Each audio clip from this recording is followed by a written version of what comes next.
Setting boundaries is becoming harder and harder to do. Nowadays, there's so many places in where we need to set boundaries. We need to set boundaries in our real life, our digital life. You have to be able to set boundaries with so many different types of people, your work relationships, your personal relationships, and just even outside in the world where you meet someone down the street, right? There's so many ways to set boundaries. So how do you do it? First and foremost, to understand what a boundary is, again, it's a wall. You're pushing something away behind a wall. Behind this bubble, this certain behavior isn't allowed. Behind this wall, behind this barrier, this is not allowed in this space. Whether it be emotional, whether it be physical, whether it be a way of speaking, it doesn't matter what it is. You're the one who sets the boundary. In the sense of sports, there's an out of bounds line. After you step out of bounds, the ball changes possession, right? It's just a rule. So why don't people make sure that there's rules with the boundaries they set within their own personal experience, in their own personal life? You should have some boundaries. With the types of boundaries, first and foremost, is those personal boundaries. So for example, just a physical body. If someone steps to me and is in my face,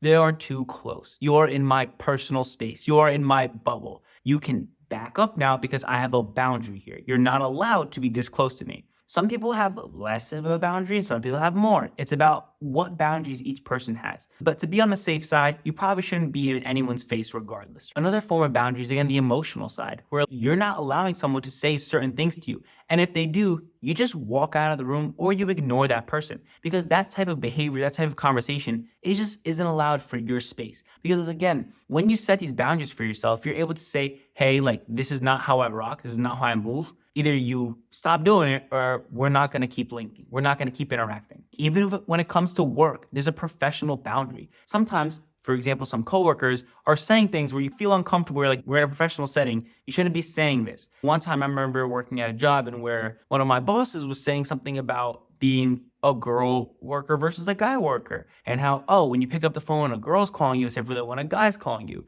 you'd rather hear the girl because she might be attractive behind the phone. And you send to wonder like, okay, that's not something I'd want to hear. That's not a professional boundary. You're being a little too easygoing right here. When you're in work mode, you're in grind mode. It's different than when you're at a bar, you're at a restaurant, you're with your friends, whatever it is that you do, you have to set those boundaries, right? You're here with work people working. That's the boundary. You spend time with those work people outside of work. Oh, okay, then that's a different boundary that gets set. But understand you have to make sure not to blur those lines. An interesting one here that people tend not to think about is a digital boundary. And the digital boundary is something that's obviously new because, again, the digital age, but we need to have digital boundaries as well. Say you're on a private account. You don't want people that follow you on a private account to take screenshots and send it to people who don't follow you. They're breaking that boundary of, I want my things private. Interesting. So you have to set up this digital boundary as well. Are you a private account? Are you a public account? For example, another form of digital boundaries is say you don't want a certain person to see your stuff. You just don't feel comfortable that person seeing what's going on in your life.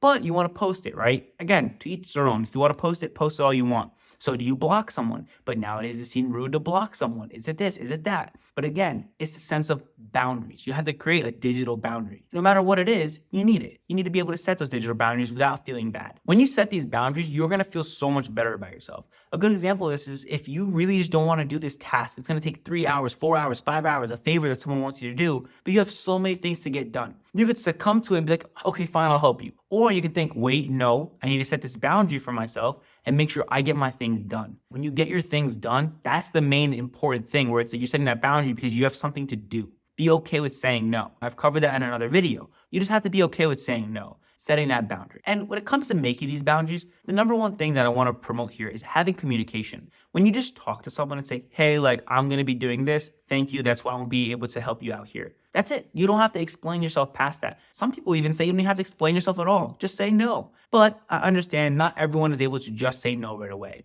So, it's okay to rip off the Band-Aid a little slower than you'd want, but make sure you communicate it properly. Be respectful. Say, hey, listen, I'm setting a boundary here. I actually need to get this done, so I won't be able to do that by the end of the day. Okay, that's it. And that's all you have to say. And then if whatever the response is, it doesn't really matter because you already know what type of time you're on. And that's the main focus that I want us to get behind. And I want you guys to understand and explain as well. Just make sure that you are consistent with your boundaries and that you're not blending the lines for certain people and other people that are also all in the same circles. Because then this is where the feelings of animosity can be created. People can feel like, oh, so why do you allow this person to do it, but not this person? And again, that's up to you. You can do whatever you want. But make sure you have some moral consistency that's going across through your boundaries. Another thing here is to focus on the feelings of guilt or shame. Sometimes you'll feel guilty when you decide to pick yourself over helping someone, right? But make sure you don't feel guilty all the time. It's good that you even have that feeling. That means you have a conscience and you care and you're a human being. But understand that sometimes you do have to choose yourself and you have to set that boundary. All in all, setting boundaries could only help you, but you have to make sure you're doing it with class and a lot of character. You're not just being rude to people and saying, no, don't touch me. No, don't do this. No, don't do that. And just yelling at people. No. But again, communicating it properly and saying, hey, I'm not comfortable with that. Thank you.